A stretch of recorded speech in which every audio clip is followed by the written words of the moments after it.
আসসালামু আলাইকুম প্রিয় দর্শক, মমতা রেসিপির ধারাবাহিক টিউটোরিয়ালে সবাইকে স্বাগত জানাই। আজকে রেসিপিতে আমরা নিয়ে এসেছি গ্রামীণ পদ্ধতিতে মানে গ্রামের মতো করে কচুর পাতার ভর্তা রেসিপি। তো এই জন্য আমরা ভালো দেখে কচুর পাতা বেছে নিয়েছি এবং তা কেটে আপনাদের সামনে দেখানোর চেষ্টা করছি।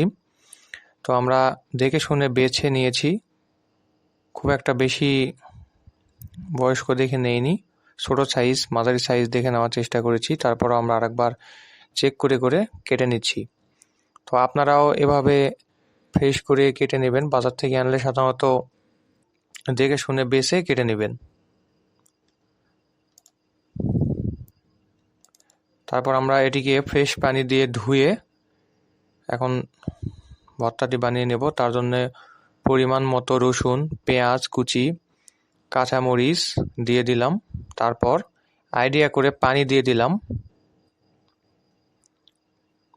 তারপর আমরা পরিমাণ মতো মশলাগুলো দিয়ে নেব।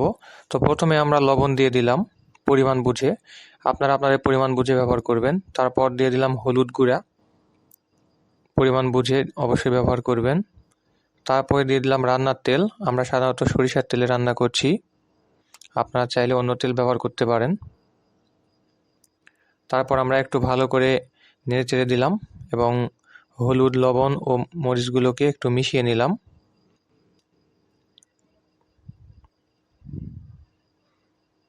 তারপর আমরা ঢাকনা দিয়ে ঢেকে দিলাম 5 মিনিটের জন্য।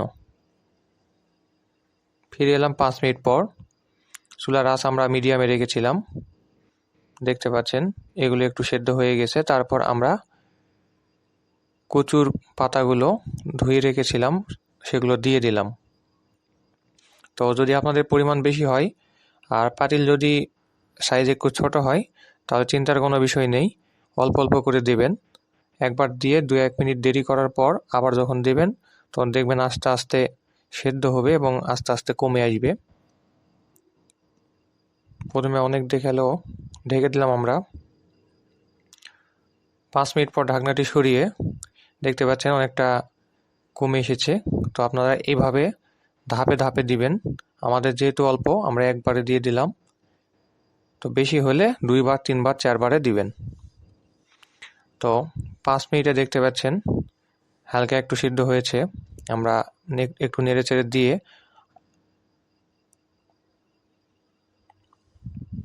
আবারও ঢেকে দিলাম 5 মিনিটের জন্য।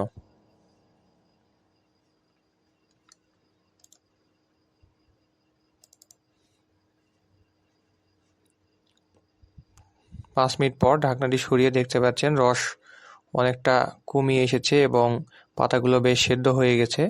এবার আমরা একটি গ্রেটারের সাহায্যে এটিকে ভালোভাবে গুলিয়ে নেব।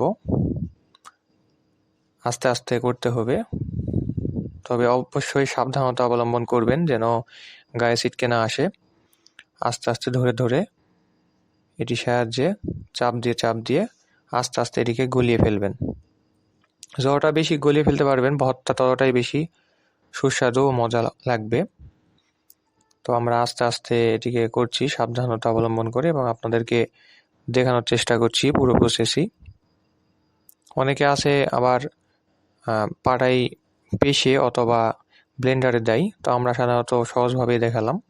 দেখতে পাচ্ছেন আমরা মোটামুটি গুলিয়ে নিয়েছি, দেখে নিশ্চয়ই আপনারা বুঝতে পারছেন। তো এবার একটু ভালো করে নেড়ে চেড়ে নিলাম। তারপরে একটি কড়াই বসালাম।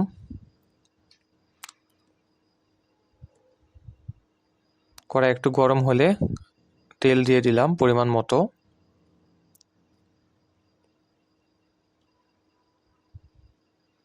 আমরা সাধারণত সরিষার তেলই বেশি ব্যবহার করি, আপনারা আপনাদের প্রয়োজন মতো যে কোনো তেল ব্যবহার করতে পারেন। তারপর তেজপাত নিয়েছি, শুকনো মরিচ নিয়েছি ও আস্ত জিরা নিয়েছি পরিমাণ বুঝে। আপনারা আপনাদের ভর্তার পরিমাণ বুঝে ব্যবহার করবেন। তো এগুলোকে একটু হালকা করে ভেজে নেব। একটু নেড়ে চেড়ে তেল দিয়ে হালকা করে ভেজে নিলাম। চুলার আঁচ অবশ্যই মিডিয়ামে রাখবেন, খুব একটা বেশি দেওয়ার দরকার নেই। তারপর আমরা এই ভর্তাগুলো দিয়ে দিলাম, আস্তে আস্তে দিচ্ছি, তাছাড়া তেল গায়ে ছিটকে পড়তে পারে। এখন আমরা ভালোভাবে নেড়েচেড়ে এগুলোর সঙ্গে মিশিয়ে নেব, যেন তেলটা ভালোভাবে লেগে যায় এবং আমাদের মশলাগুলোর সঙ্গে যেন মিশে যায়।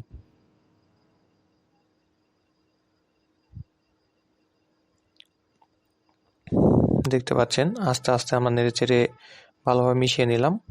তো এবার একটু 2 থেকে 3 মিনিট মিডিয়াম আঁচে নেড়েচেড়ে ভালো করে রসটা শুকিয়ে নিলেই ভর্তাটি রেডি হয়ে গেল। তো ভিডিওটি কে কোথায় থেকে দেখছেন এবং ভিডিওটি কার কেমন লাগলো তা অবশ্যই কমেন্টে জানাবেন, এবং আপনারা কী সম্পর্কে রেসিপি চান তা অবশ্যই কমেন্ট করবেন। তবে আপনারা মোটামুটি কমেন্ট করছেন, এভাবে কমেন্ট করবেন এবং ভিডিওটি ভালো লাগলে শেয়ার করবেন। চ্যানেলটিকে একটি সাবস্ক্রাইব না করে থাকলে একটি সাবস্ক্রাইব করে দেবেন। ধন্যবাদ।